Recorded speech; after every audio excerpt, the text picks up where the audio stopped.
Students, आपण बघत आहोत आपला सेकंड चॅप्टर जो आहे मेकॅनिकल प्रॉपर्टीज ऑफ फ्लुइड. आणि लास्ट व्हिडिओमध्ये आपण डिस्कस केलं angle of contact and shape of the meniscus, concave, convex and plane surface. आता हा आपला आहे पार्ट 8 सुरू आहे आणि यात आपण पुढचं बघणार आहोत. तर फर्स्ट कॉन्सेप्ट आहे आपला shape of the liquid drops on the solid surface. जर लिक्विड हे फॉल झालं सॉलिड सरफेसवर तर काय काय केसेस आपण होऊ शकतात ते आपल्याला इथे स्टडी करायचे आहेत. जर आपण angle of contact suppose theta घेतला, let theta be the angle of contact for the given pair of liquid and solid. आपल्याला माहिती आहे लिक्विड आणि सॉलिडच्या प्रत्येक पेअरसाठी अँगल ऑफ कॉन्टॅक्ट वेगवेगळा असतो. तर सपोज थिटा आपण अँगल ऑफ कॉन्टॅक्ट घेतला.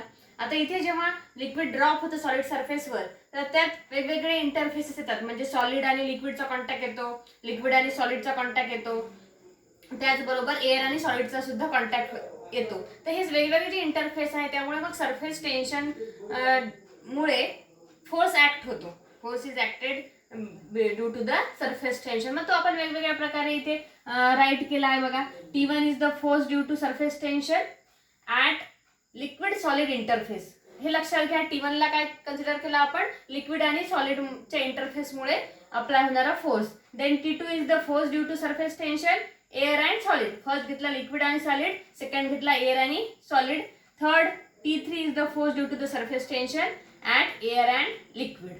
ओके, हा एअर आणि हा लिक्विड असं लक्षात घ्या. नंतर या तिघांच्या त्या जो फोर्स आहे it is acting tangential always. Therefore, we show the directions of T1, T2 and T3 as shown in the figure. बघा आपण दोन वेगवेगळ्या लिक्विड घेतले.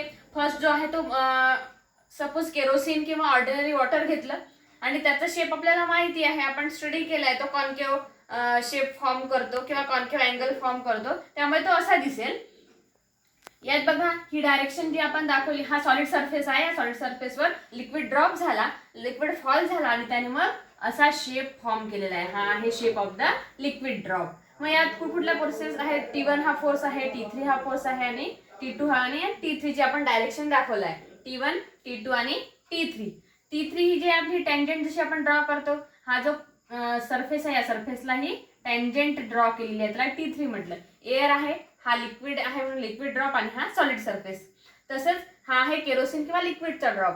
आता आपण मर्क्युरी जर फॉल झाली, मर्क्युरी जर ड्रॉप झाली तर त्याचा ड्रॉप कसा फॉर्म होईल तो बघूया इथे. तर लिक्विड हा जो आहे, तुम्ही जर मर्क्युरी ऑब्झर्व केली तर असा स्पेरिकल आपल्याला दिसतो ऍक्च्युअली. जर आपण फॉल केला ना मर्क्युरी तर असा शेप आपल्याला दिसतो. हा झाला आपल्या ऑर्डिनरी वॉटरचा ड्रॉप, हा आहे मर्क्युरीचा ड्रॉप आणि असा हा रिअल दिसतो आपल्याला. याची पण डायरेक्शन पूर्वीप्रमाणेच T1, T2 आणि T3, एअर, लिक्विड आणि सॉलिड. हा ओके. तर हा अँगल आहे ॲक्यूट अँगल म्हणजे लेस दॅन 90. हा अँगल फॉर्म होतो बघा सरफेस मधला आणि हा टँजंट मधला ऑब्ट्यूस अँगल. ओके. आता हा कसा फॉर्म होतो त्यासाठी एक स्टँडर्ड फॉर्म्युला आहे, तो लक्षात घ्यायचा आहे आपल्याला. For the equilibrium of the drop हा स्टेडी पोझिशनला राहील तेव्हा for the equilibrium formula is किंवा फोर्सेसचं रिलेशन काय आहे त्यावरून हा फॉर्म्युला तयार केला गेलेला आहे. T2 is equal to T1 plus T3 cos theta. Theta is the angle of contact. नंतर आपण याला जर सॉल्व्ह केलं कॉस थिटा काढण्यासाठी तर काय होईल, हा T1 इकडे जाऊन मायनस म्हणजे T2 मायनस T1 आणि हा T3 डिवाइडला येईल. T2 मायनस T1 हा T3 डिवाइडला, असं आपण हा कॉस थिटा सॉल्व्ह करून काढलाय. यावरून आपण अँगल कोणता फॉर्म होईल जेव्हा लिक्विड ड्रॉप होईल तो निघतो. त्यासाठी डिफरंट केसेस आहे बघा. From this equation we can get the following cases. First case, आता if T2 is greater than T1, हा T2 जो आहे हा ग्रेटर दॅन T1 असेल and T2 minus T1 is less than T3. T2 minus T1 is less than T3 म्हणजे या दोघांची, हा T2 मोठा असल्यामुळे या दोघांची सबट्रॅक्शन पॉझिटिव्ह येईल. पण हा जो अंश आहे किंवा न्यूमरेटर आहे हा छोटा आहे डिनॉमिनेटर पेक्षा, म्हणजेच जी काही व्हॅल्यू येईल ती 0 पॉईंट समथिंग येईल. पॉझिटिव्ह येईल पण 0 पॉईंट समथिंग येईल आणि त्यामुळे कॉस थिटाची व्हॅल्यू ही पॉझिटिव्हच असणार आहे. पण 0 पॉईंट समथिंग येणार आहे त्याच्यामुळे हा अँगल ॲक्यूट असतो. आपण जर पाहिलं तर 0 पॉईंट समथिंग जर असेल व्हॅल्यू, समथिंग मीन्स 0.12 म्हणा, 0.15 म्हणा, असं काहीतरी, तर ती ॲक्यूट अँगल येतो म्हणजे लेस दॅन 90 त्याचा अँगल असतो. ही फर्स्ट केस आहे आणि आपल्याला ड्रॉप जो आहे तो फिगर 1 सारखा दिसेल as shown in the figure A, जी फिगर ए काढली आपण. केस सेकंड आहे T2 is less than T1. आता हा T2 हा छोटा जर असेल T1 पेक्षा, T2 is less than T1, काय होईल, न्यूमरेटर मायनस येणार आहे म्हणजे कॉस थिटाची व्हॅल्यू निगेटिव्ह येईल. तसंच जर मग या हा छोटा आहे हा मोठा आहे, व्हॅल्यू निगेटिव्ह येईल. तर मग T1 मायनस T2 जर आपण केलं, it is no doubt it is less than T3. T3 पेक्षा अंश हा छोटाच असला पाहिजे, म्हणजेच न्यूमरेटर 0 पॉईंट समथिंग येईल. म्हणजे सॉरी, याची जर कॅल्क्युलेशन केली तर तो 0 पॉईंट समथिंग येईल, पण निगेटिव्ह येणार आहे. ही केस असते कुणासाठी, तर ऑब्च्युस अँगलसाठी. T2 is less than T1 and T1 minus T2 is less than T3. म्हणजे अंश जो आहे तो छोटाच असणार आहे न्यूमरेटर, त्यामुळे कॉस थिटा निगेटिव्ह येईल, पण अँगल ऑफ कॉन्टॅक्ट हा ऑब्च्युस येईल, कारण मायनस आहे, निगेटिव्ह आहे, निगेटिव्ह 0 पॉईंट समथिंग. आणि जो फिगर आहे ती आपल्याला बी सारखी दिसेल, म्हणजे मर्क्युरी सारखी दिसेल. थर्ड केस आहे if T2 minus T1 is equal to T3. म्हणजेच काय, हा न्यूमरेटर आणि डिनॉमिनेटर दोघांची व्हॅल्यू जर सारखीच असेल तर काय होईल, न्यूमरेटर आणि डिनॉमिनेटर दोन्ही जर सारखाच असेल तर कॉस थिटाची व्हॅल्यू 1 येईल. म्हणजे numerator divided by denominator equal आहे, म्हणजे व्हॅल्यू 1 येईल. म्हणजे cos theta is 1. Cos theta 1 कधी असतो, जेव्हा अँगल हा 0 येईल. म्हणजे जी आपण केस पाहिली होती pure water and clean glass मध्ये, ती केस आपल्याला मिळेल. Fourth and last case is if T2 minus T1 is greater than T3. म्हणजे T2 मायनस T1 हा जो न्यूमरेटर आहे हा जर मोठा असेल दॅन डिनॉमिनेटर T3, तर मग आपण जर असा डिवायडेशन केली तर आपला आन्सर येईल 1 पॉईंट समथिंग. पण 1 पॉईंट समथिंग असा कॉस थिटाची कुठलीच व्हॅल्यू अस्तित्वात नाहीये. If T2 minus T1 is greater than T3 and T2 is greater than T3 plus T1, then cos theta is greater than 1. पण कॉस थिटाची व्हॅल्यू ग्रेटर दॅन 1 ही कधीच नसते आहे, which is impossible. The liquid spread over the solid surface and drop will not be form. आणि drop हा form होणार नाही. ही फोर्थ आणि लास्ट केस आहे. तर आपल्याला जर आलं तर असं डिस्कस करायचं फोर्थ केस घेऊन. नेक्स्ट इम्पॉर्टंट आहे 2 or 1 मार्क्स, तो आहे factors affecting on the angle of contact. Okay, factors affecting the angle of contact. Angle of contact हा वेगवेगळा असतो, आपण बघितलं. 0 पासून त्याच्या व्हॅल्यूज 140 पर्यंत असतात. कधी ॲक्युट असतो, कधी ऑब्च्युस असतो, कधी 0 असतो. तर हे कशावर डिपेंड आहे, तर नेचरवर डिपेंड आहे. Nature of the liquid and solid in contact. कुठला लिक्विड आपण घेतलाय आणि कोणत्या सॉलिड मध्ये त्याला फिल केलं, म्हणजेच the nature of the liquid and the solid in contact यावर अफेक्ट करतो अँगल ऑफ कॉन्टॅक्ट, किंवा angle of contact is depend upon the nature of liquid and solid pair. For example, जसं आपण बघितलं की प्युअर वॉटर आणि clean ग्लासचा angle of contact 0 आहे. मर्क्युरी अँड ग्लासचा अँगल ऑफ कॉन्टॅक्ट 140 आहे. आपल्या टेक्स्टबुक मध्ये टेबल पण दिलेला आहे, तो पण बघून घ्या. त्यातही वेगवेगळे पेअर आणि वेगवेगळे अँगल ऑफ कॉन्टॅक्ट आहेत. ओके, सेकंड आहे इम्प्युरिटी. जर लिक्विड मध्ये एखादी इम्प्युरिटी प्रेझेंट असेल तरी सुद्धा अँगल ऑफ कॉन्टॅक्ट वर फरक पडतो. अँगल ऑफ कॉन्टॅक्ट हा चेंज होऊ शकतो. Then third quantity is temperature. Temperature जर इन्क्रीज झालं तर अँगल ऑफ कॉन्टॅक्ट हा डिक्रीज होतो. बघा, if increase in temperature there is decrease in the angle of contact. Angle of contact कमी होतो जर टेम्परेचर त्या लिक्विडचं वाढलं तर. म्हणजेच आपण काय म्हणू शकू की for a given solid liquid pair angle of contact is constant, but when at given temperature, given टेम्परेचरलाच, विशिष्ट तापमानालाच फक्त अँगल ऑफ कॉन्टॅक्ट हा त्या पर्टिक्युलर लिक्विड आणि सॉलिडच्या पेअरसाठी कॉन्स्टंट असतो. हा आहे effect of this 3 on the angle of contact. नेचरवर डिपेंड आहे, टेम्परेचरवर डिपेंड आहे, आणि इम्प्युरिटी प्रेझेंट असेल तरीही तो अफेक्ट करतो. आता नेक्स्ट पार्ट आहे आपला effect of impurity and temperature but on the surface tension. आपण अँगल ऑफ कॉन्टॅक्ट वर बघितलं, आता आपण बघू सरफेस टेन्शनवर काय इफेक्ट होतो इम्प्युरिटीचा आणि टेम्परेचरचा. फर्स्ट वन बघा, इफेक्ट ऑफ इम्प्युरिटी. इम्प्युरिटी आणि टेम्परेचर बघायचं आहे आपल्याला, तर इफेक्ट ऑफ इम्प्युरिटी बघूया फर्स्ट. इम्प्युरिटी सुद्धा 3 प्रकारची आहे. First impurity means soluble impurity.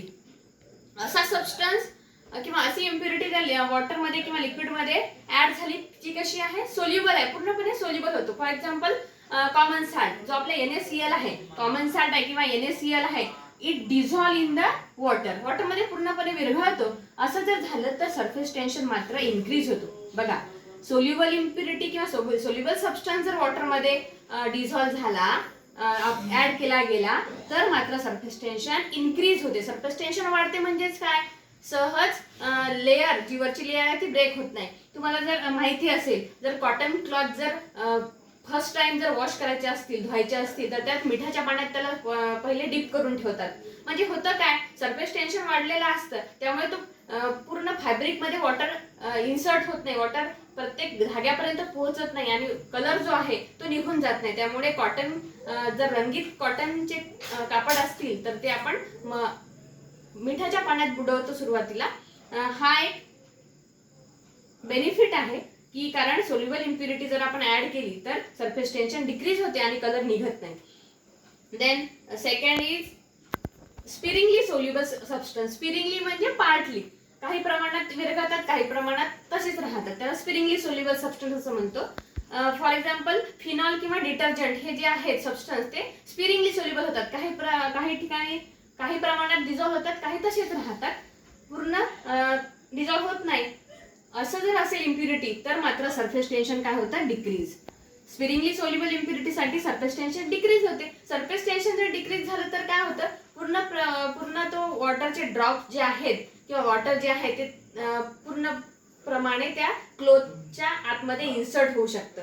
तुम्हाला हे माहिती आहे, डिटर्जंटमध्ये जर कपडे वॉश केले तर स्वच्छ निघतात साध्या पाण्यापेक्षा, कारण साधं जे पाणी आहे आपलं त्याचे सरफेस टेन्शन वाढलेलं असतं. आणि जर आपण त्यात डिटर्जंट ऍड केला तर टफ स्ट्रेन जरी असेल, म्हणजे जास्त चिकटलेला जरी मळ असेल, तर water can insert to the fabric and it can wash that tough strain which is stuck on the cloth. जे काही चिकटलेलं आहे ते पूर्णप्रमाणे धुवून काढतो, कारण की वॉटरचं सरफेस टेन्शन जे आहे ते कमी होतं, म्हणून आपण डिटर्जंट यूज करतो.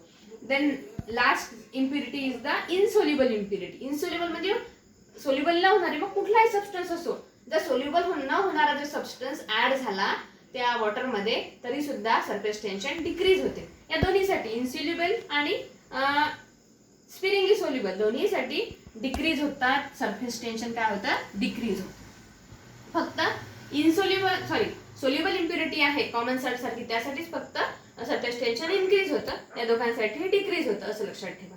नंतर इफेक्ट ऑफ टेम्परेचर. बघा, for most of the liquid, जास्तीत जास्त लिक्विड असे आहेत की जर टेम्परेचर वाढलं तर नो डाऊट सरफेस टेन्शन डिक्रीजच होतं. बघा, टेम्परेचर जर इन्क्रीज झालं तर सरफेस टेन्शन काय होतं, डिक्रीज होतं. For most of the liquid, जास्तीत जास्त लिक्विड असे आहेत की टेम्परेचर वाढलं तर सरफेस टेन्शन डिक्रीज होतं. त्यामुळे तुम्हाला हे माहिती असेल कदाचित की जर थंड पाण्यामध्ये जर आपण वॉश केलं रंगीत कपडा, तर बहुधा गरम पाण्याचा वापर न करता रंगीत कपडे कॉटनचे हे थंड पाण्यात वॉश करतात. त्याचप्रमाणे जर जास्तच टफ स्ट्रेन असेल फॅब्रिकला चिटकलेला तर मात्र गरम पाण्यात कपडे भिजवतात, त्यामुळे तो टफ स्ट्रेन थ्रूली निघून जाऊ शकतो वॉटरमुळे, कारण वॉटरचं सरफेस टेन्शन कमी होतं. सरफेस टेन्शन कमी झालं म्हणजेच काय, वरची जी लेअर आहे ती ब्रेक करते आणि पाणी कुठेही इन्सर्ट करू शकतं त्या फॅब्रिकच्या प्रत्येक धाग्यापर्यंत. म्हणून मग आपण हॉट वॉटर यूज करतो to wash the tough strain on the fabric. Okay, हे कॉमनली एक्झाम्पल आहेत आपले. काही एक्सेप्शन आहेत ते आपल्याला इथे लक्षात घ्यायचे आहेत नोटमध्ये. In case of the molten copper और मॉल्टन कॅडमियम, कॅडमियम घ्या किंवा कॉपर घ्या, मॉल्टन स्टेटमध्ये जर असेल, वितळलेला जर असेल, त्यात मात्र जर लिक्विडचं टेम्परेचर वाढलेलं असतं, जर टेम्परेचर इन्क्रीज झालं तर मात्र सरफेस टेन्शन हे डिक्रीज होते. फक्त हेच एक्सेप्शन आहे. In case of the molten copper और molten cadmium surface tension increases with increase in temperature. Otherwise काय होतं, टेम्परेचर वाढलं तर सरफेस टेन्शन डिक्रीज होतं, यात मात्र टेम्परेचर वाढलं की सरफेस टेन्शन सुद्धा वाढते. आणि लास्ट वन नोट मध्ये लक्षात घ्या, the surface tension off the liquid becomes zero. Surface tension काय होतं, झिरो. 1 मार्क्ससाठी हा क्वेश्चन आपल्याला एमसीक्यू मध्ये वगैरे विचारला जाऊ शकतो की surface tension off the liquid become zero. Surface tension zero केव्हा होतं, ॲट क्रिटिकल टेम्परेचर. क्रिटिकल टेम्परेचरला मात्र सरफेस टेन्शन हे झिरो होतं. क्रिटिकल टेम्परेचर म्हणजेच काय, 0 डिग्री केल्विन किंवा -273 डिग्री सेल्सिअस. -273 डिग्री सेल्सिअस किंवा 1 केल्विन म्हणजेच काय, क्रिटिकल टेम्परेचर. या क्रिटिकल टेम्परेचरला सरफेस टेन्शन मात्र झिरो होतं. आज आपण इथेच थांबूया. या आधीचे जर व्हिडिओ आपल्याला बघायचे असतील तर आपल्या चॅनलला प्लेलिस्ट आहे, चॅनलला सबस्क्राईब करा आणि आधीचे व्हिडिओ बघा आणि येणारे सुद्धा व्हिडिओ तुम्ही बघू शकता. थँक्यू.